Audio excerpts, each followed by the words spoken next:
Hello, it's Monday the 16th of January 2012 and I'm Martin Smith with a daily outlook from UFX Markets. The US dollar strengthened versus most major currencies as risk appetite grew stronger following S&P's downgrading of the 9 euro nations' ratings.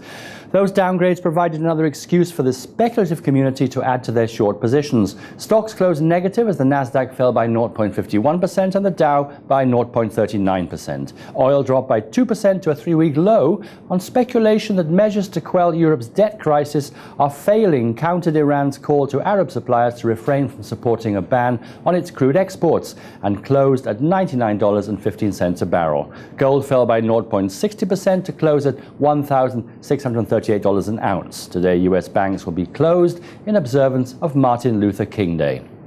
The euro fell to its weakest level since August 2010 as the Dow Jones reported several European nations may face imminent downgrade. Standard & Poor's stripped France, the second largest economy in the Eurozone, of its top credit rating and cut 8 other Eurozone nations.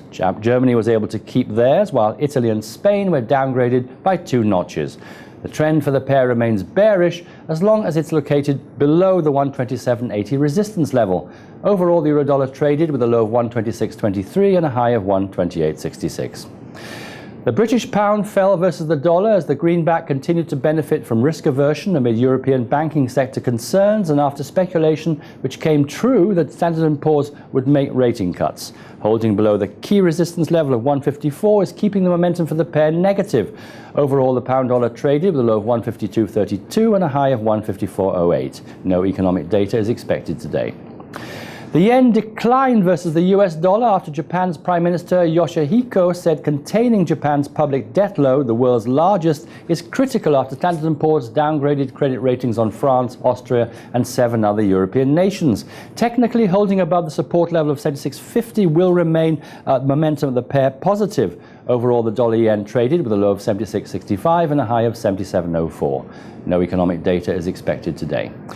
Finally, the Canadian dollar. This weakened slightly versus the US dollar as more concerns regarding the European debt crisis increased demand for the greenback. In addition, the currency, which is linked to commodities, lost ground over crude oil losses.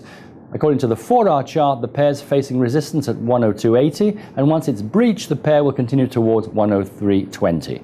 Overall, the dollar CAD traded with a low of 101.62 and a high of 102.82. No economic data is expected today. Well, that's it from me. Be sure to visit us at UFX Markets for all your online trading needs.